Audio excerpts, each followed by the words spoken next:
사계절 선녀 오늘이 아주 오래된 옛날에 갑자기 넓디 넓은 들에 아주 예쁜 여자아이가 나타났어요.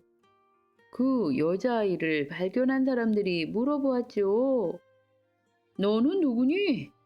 이름이 무엇이냐? 어디서 왔니?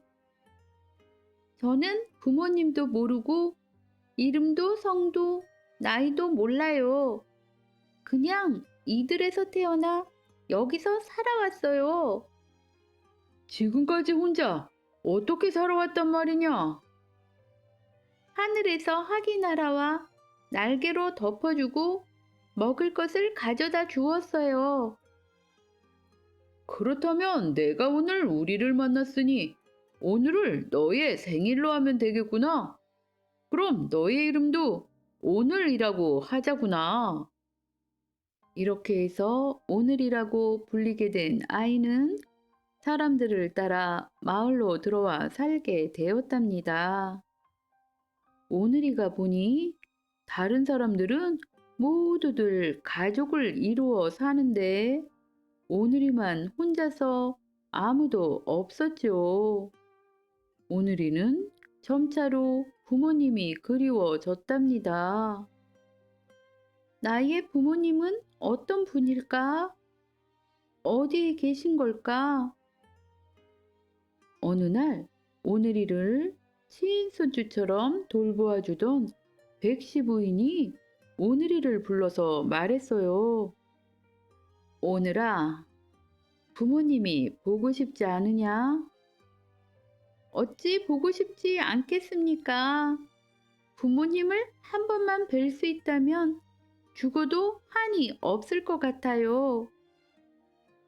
어젯밤 꿈에 너의 부모님을 만났다.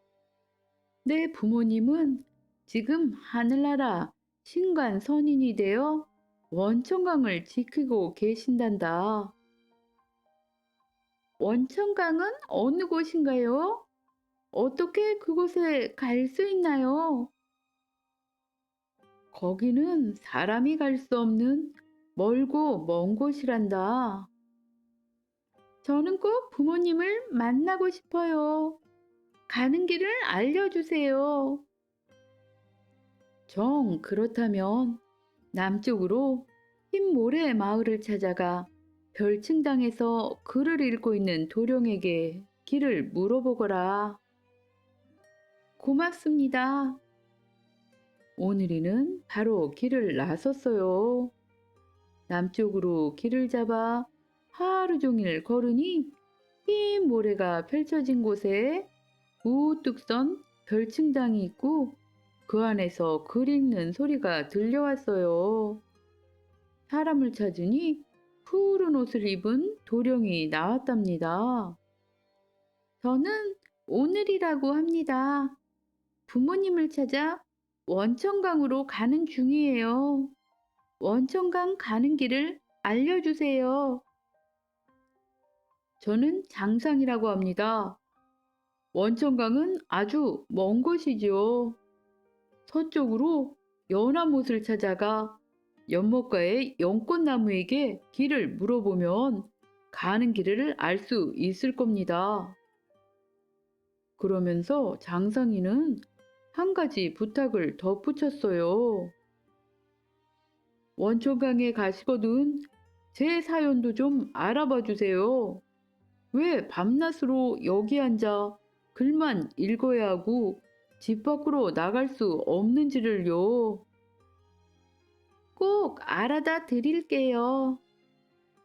그날 밤을 별층당 빈 방에서 묵은 오늘이는 다음날 아침 일찍 서쪽으로 길을 떠났어요. 한참을 가다 보니 맑은 연못이 있는데 연못가에 탐스러운 꽃 한 송이를 피우고 있는 연꽃나무가 있었어요. 연꽃나무님, 저는 원천강을 찾아가는 오늘이랍니다. 어디로 가야 원천강에 갈 수 있나요? 원천강에는 무엇하러 가나요? 그곳에 우리 부모님이 계시다기에 만나러 가는 길이랍니다. 저 아랫길로 곧장 가다 보면 청수 바닷가에 큰 뱀이 있을 테니 그 뱀에게 물어보세요.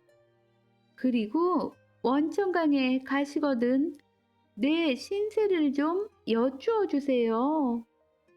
나는 겨울을 지나 3월이면 꽃이 피는데 항상 맨 윗가지에만 꽃이 피고 다른 가지에는 피지 않으니 어찌된 연유인지 알 수가 없답니다.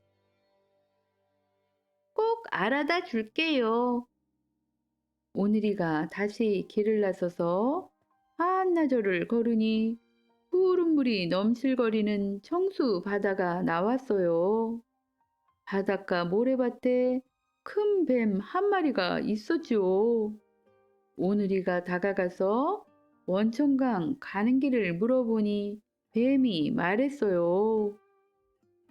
원천강 가는 길 인도하기는 어렵지 않지만 내 부탁 하나도 들어다오. 다른 뱀은 여의주를 하나만 물고도 용이 되어 올라가는데 나는 여의주를 셋이나 물고서도 용이 못 되고 있으니 어쩌면 좋겠는가 알아봐 주오. 꼭 알아올게요. 그러자 큰 뱀은 오늘이를 등에 태우고 청수 바다로 들어갔어요. 물 위로 얼마를 가고 물 속으로 얼마를 갔는지 길고도 험한 바다 여행 끝에 오늘이는 어느 낯선 땅에 이르렀답니다. 인적이 없는 낯선 땅을 한참을 걸어가다 보니 길가의 외딴 별층당에서 한 여자의 글 읽는 소리가 들려왔어요. 저는 멀리 바다를 건너온 오늘이라고 합니다. 부모님을 찾아 원천강에 가고 있어요. 원천강은 어디에 있나요? 이 길을 한참 가다 보면 우물에서 물을 깃고 있는 선녀들이 있을 거예요. 그 선녀들에게 물어보면 알려줄 겁니다. 저는 매일이라고 해요. 하늘로부터 죄를 받아 여기서 매일 글을 읽게 되었죠. 원천강에 이르거든 제가 언제나 이 신세를 면할 수 있는지 알아봐 주세요.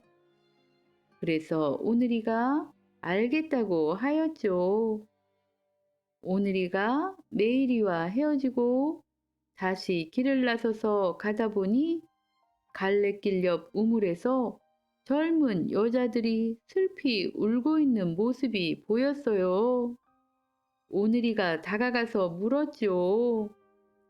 왜 이렇게 슬피 울고 계신가요? 우리는 하늘나라의 시녀들이랍니다. 천하궁 물 깃는 일을 소홀히 한 죄로 여기서 물을 푸고 있지요. 이 우물물을 다 퍼야 하늘로 돌아갈 수 있는데 두레박에 큰 구멍이 뚫려서 아무리 애를 써도 물을 퍼낼 수가 없답니다. 오늘이는 두레박을 받아들더니 정당풀을 으깨어 뭉친 다음에 구멍을 막고 나서 송진을 녹여서 막은 틈을 봉했어요. 송진이 굳은 뒤에 두레박으로 물을 푸게 하니 물이 한 방울도 새지 않았죠. 금방 우물물을 다 퍼내고 기뻐하는 선녀들에게 오늘이가 말했어요. 저는 부모님을 찾아 원천강으로 가고 있답니다. 어느 길로 가야 하나요? 걱정 말아요. 우리들이 함께 가 드리겠습니다. 선녀들이 앞장서서 길을 잡아 한참을 가다 보니 멀리 궁궐 같은 커다란 별당이 보였어요. 저기가 원천강이랍니다.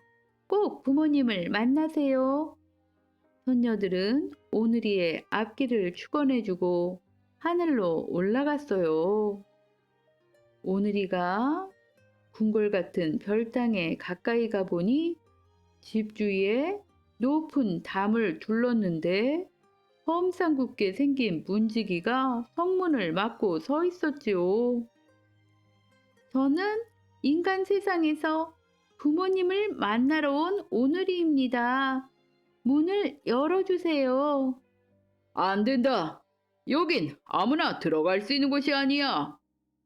오늘이가 아무리 사정해도 문지기는 막무가내였죠.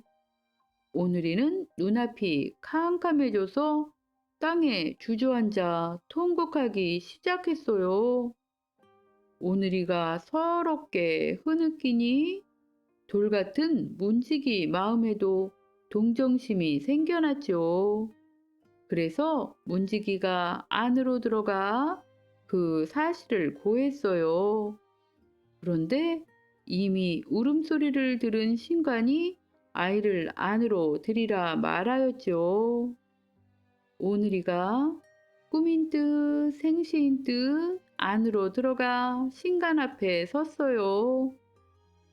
너는 어떤 아이인데 여기를 왔느냐? 오늘이는 들에서 학의 도움을 받아 혼자 살던 일부터 수만리 길을 헤치고 부모를 찾아온 사정을 하나하나 이야기하기 시작했어요. 단 위에 앉아있던 신관 선녀가 이야기가 다 끝나기 전에 눈물을 지으며 내려와 오늘이를 안았어요. 그 먼 길을 어찌 찾아서 여기를 왔단 말이냐? 얘야, 우리가 너의 부모란다. 너를 낳던 날 옥황상제께서 우리를 불러 이곳을 지키라 하니 어떻게 거역할 수가 있었겠니? 몸은 비록 떠나왔지만 마음은 그곳에 남겼으니 너를 돌봐준 학은 우리가 보낸 것이었단다. 어머니, 아버지! 오늘이와 부모님이 두 손을 꼭 잡고 지나온 이야기를 나누니 그 사연이 끝이 없었지요. 다음날 부모님은 오늘이에게 원천강을 구경시켜 주었어요. 높은 담장이 둘러쳐진 곳에 문이 4개가 있었는데 첫 번째 문을 열고 보니 봄바람이 따스하게 부는 속에 개나리, 진달래, 매화꽃, 영산홍 같은 갖은 봄꽃이 피어 있었죠. 두 번째 문을 열어보니 뜨거운 햇살 속에 보리와 밀 같은 곡식과 채소가 무성했어요. 세 번째 문을 열고 보니 너른 들판에 누런 벼가 황금빛으로 물결쳤죠. 네 번째 문을 열어보니 찬바람이 부는 가운데 흰눈이 세상을 하얗게 뒤덮고 있었어요. 이 세상 사계절이 여기에서 흘러나오는 것이었죠. 구경을 다 마친 오늘이가 말했어요. 이렇게 부모님을 만났으니 제 소원을 이루었습니다. 여기를 오는 동안 부탁받은 일이 많으니 이제 돌아가려고요. 오늘이가 원천강에 오면서 부탁받은 일들을 이야기하자 부모님은 하나씩 답을 해 주었어요. 그리고 오늘이를 문 밖까지 나와 배웅해 주었죠. 오늘이는 다시 만날 날을 기약하며 부모님과 이별하고 길을 나섰답니다. 오늘이는 먼저 별층당에서 글을 읽고 있는 메이리를 만났어요. 메이리님, 부모님을 만나 뵙고 메이리님 일도 알아왔어요. 저와 함께 가면 소원이 풀릴 거예요.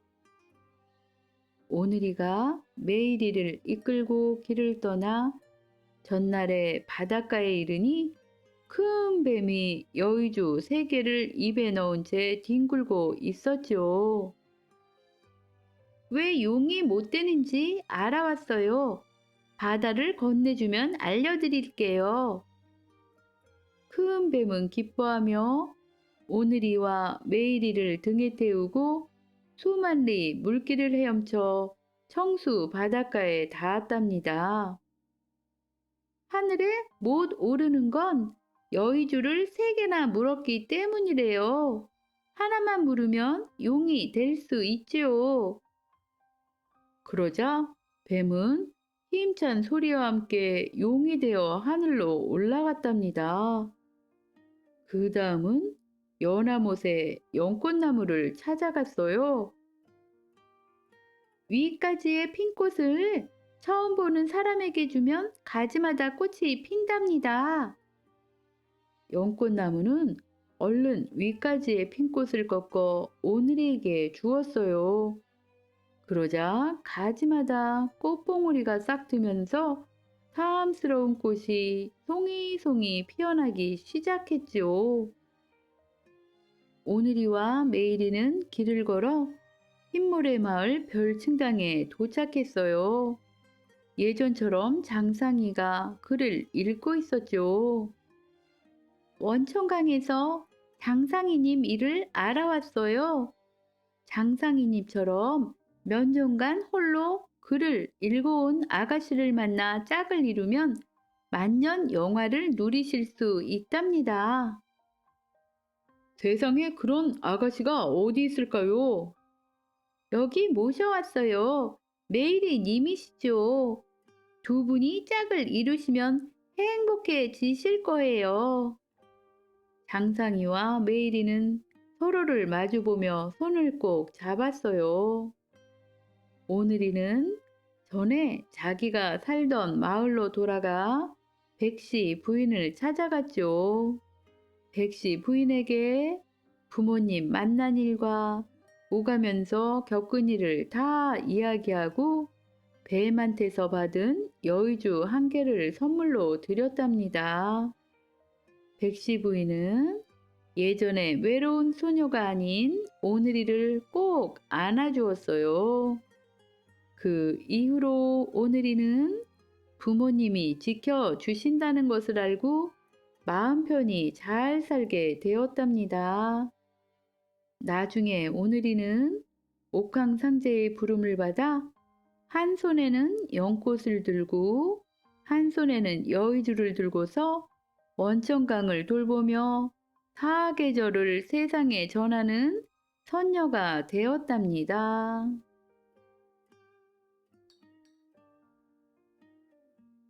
사만사를 산 사만이. 옛날에 사만이라는 사람이 살았어요. 사만이는 본래 어느 집 외아들로 태어났는데 3살에 어머니가 돌아가시고 5살에 아버지도 돌아가셨어요. 그래서 하루아침에 고아가 돼버렸지요. 그러니까 할 수 없이 여기저기 떠돌면서 얻어먹고 살다가 어느새 나이 30이 되었답니다. 하루는 이웃 마을에 밥을 얻어먹으러 갔는데 벼랑 아래를 지나다 보니 웬 사람이 떨어지는 것이었어요. 사만이는 얼른 달려가 그 사람을 받았지요. 그랬더니 그 사람은 댕기머리가 치렁치렁한 젊은 아가씨였어요. 사만이가 말했지요. 아니, 도대체 무슨 일이 있기에 저 높은 벼랑에서 떨어진 것입니까? 그러자 그 아가씨가 말했어요.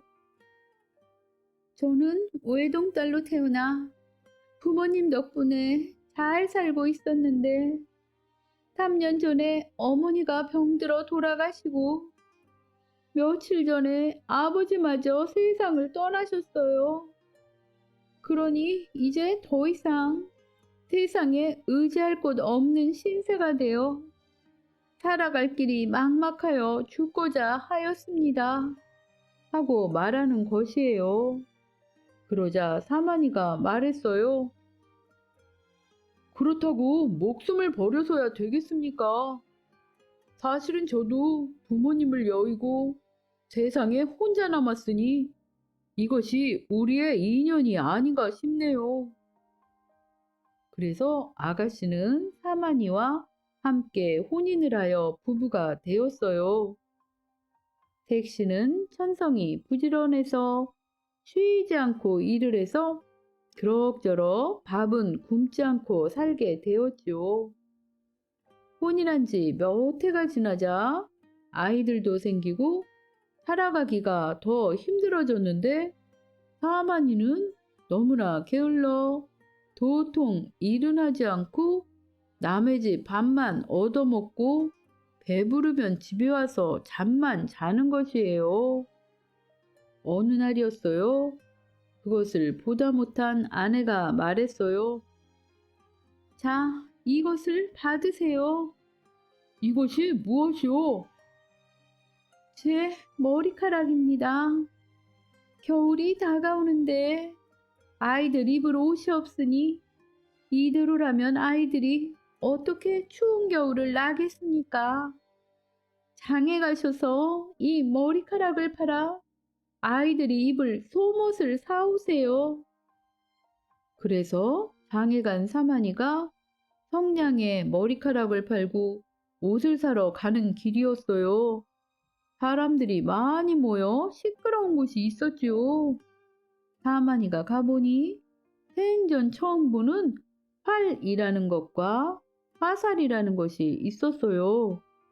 장사꾼이 말했어요. 자, 이 화살과 활만 있으면 짐승들이 저절로 굴러 들어와 잡히게 되니 짐승 고기와 털을 얻어 부자가 될 것입니다. 사마니가 들어보니 부자가 될 수 있는 신기한 방법이란 생각이 들었지요. 그래서 대냥을 모두 주고 덥석 그 활과 화살을 사버렸답니다. 그리고 그 다음 날부터 사마니는 활과 화살을 어깨에 둘러매고는 산으로 쏘다니기 시작했어요. 그렇지만 아무리 산을 뒤지고 다녀도 동물 한 마리도 잡히지 않았지요. 그래도 계곡을 몇 달째 계속 헤매고 다녔답니다. 그렇게 사마니가 산길을 헤맨 지 몇 달이 되던 때였어요. 어느 날 산길을 걷다가 발길에 채이는 게 있어 풀숲을 헤쳐보니 사람의 해골이 땅에 반쯤 묻혀있는 것이었어요. 사마니가 생각했어요. 누구신지 모르나 유골이 이렇게 돌아다니니 이 사실을 아시면 얼마나 마음이 안 좋으실까. 우리 부모님이 이렇게 되셨다면 누구라도 도와주기를 바라겠지. 그렇게 생각한 사마니는 해골을 파내어 집에 돌아와 빈 독에 넣어두고 해골을 산 사람 대하듯이 위하며 지냈답니다. 그러던 어느 날 사마니가 나이가 37살이 되는 날이었어요.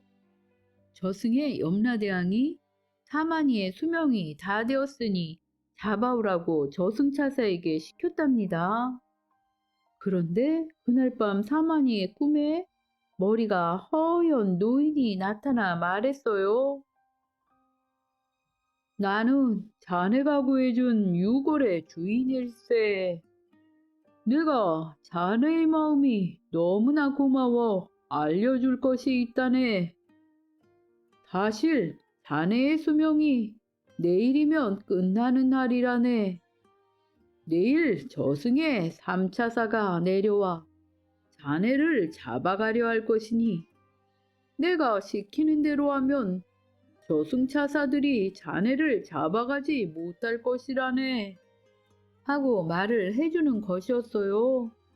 꿈에서 깨어난 사마니는 깜짝 놀라 아내에게 이 이야기를 하였죠. 그래서 하마니와 그 아내는 노인이 일러준 대로 정성스럽게 음식을 차리고 따뜻한 옷 세 벌과 신 세 켤레를 놓아 두었어요. 그런데 정말 밤이 깊어지자 세 명의 저승차사가 나타나서 음식을 먹고 옷을 입고 신발을 신는 것이에요. 그리고는 저승차사들이 말하였어요. 아니, 너무나 배가 고파 밥을 먹고 추워서 옷을 입고 신이 다 떨어져서 새 신을 신었는데 이것이 이제 보니 사마니가 준비한 것 같네. 이를 어쩌나 큰일이구먼. 저승차사들은 자기들을 잘 대접한 사마니를 데려갈 수가 없었어요.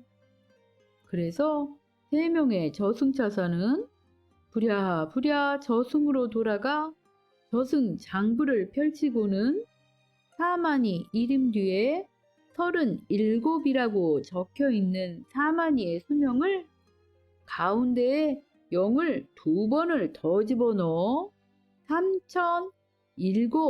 3007으로 수명을 살짝 고쳐 놓았답니다. 그렇게 해서 사마니는 2970년을 더 살게 되었지요.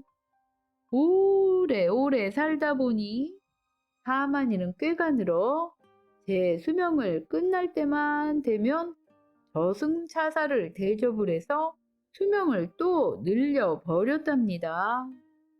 그래서 3007살 수명을 넘기고 1만 살을 넘어서니 사람은 사람이지만 신성 같은 사람이 되어 도술도 부리고 저승차사가 와도 바람같이 숨어버리니 어떤 저승차사도 사마니를 잡아 저승에 데려갈 수가 없었어요. 그러다가 사마니 나이가 4만 살이 되는 해였어요. 저승차사들은 검은 숯을 한 강주리를 들고는 큰 강에 늘어놓고 농사꾼 차림으로 앉아서 숯을 씻었어요. 지나가는 사람이 물어보았지요. 아니, 지금 뭐 하는 것이요? 그러자 저승차사가 변장한 농사꾼이 말했어요. 네, 너무나 숯이 검어 흰 숯을 만들려고 물에 씻고 있는 중입니다. 그러니 지나가던 사람들이 다 배를 잡고 웃었답니다. 그래도 저승차사들은 하루도 빠짐없이 숯을 씻었답니다. 그러던 어느 날이었어요. 어떤 백발의 노인이 지나가다 왜 숯을 씻느냐고 물어보았어요. 그래서 농사꾼이 말했지요. 검은 숯을 흰 숯으로 만들려고 씻고 있습니다. 그러자 노인이 웃으며 말했어요. 내가 4만 살을 살았어도 검은 숯을 씻어 희게 만든단 말은 처음 듣는다오. 그러자 농사꾼들은 바로 사마니인 것을 알고 저승차사로 변해 사마니를 잡아 저승에 데려갔답니다. 사마니가 저승에 잡혀오자 염라 대왕님이 말했어요. 드디어 사마니가 저승에 왔구나. 하도 오래 살아 이제 사마니를 어찌할 수가 없으니 저승에서 사람들의 수명을 담당하도록 하여라. 이렇게 사마니는 염라 대왕님의 분부로 저승에서 사람들의 수명을 관장하는 수명신이 되었답니다.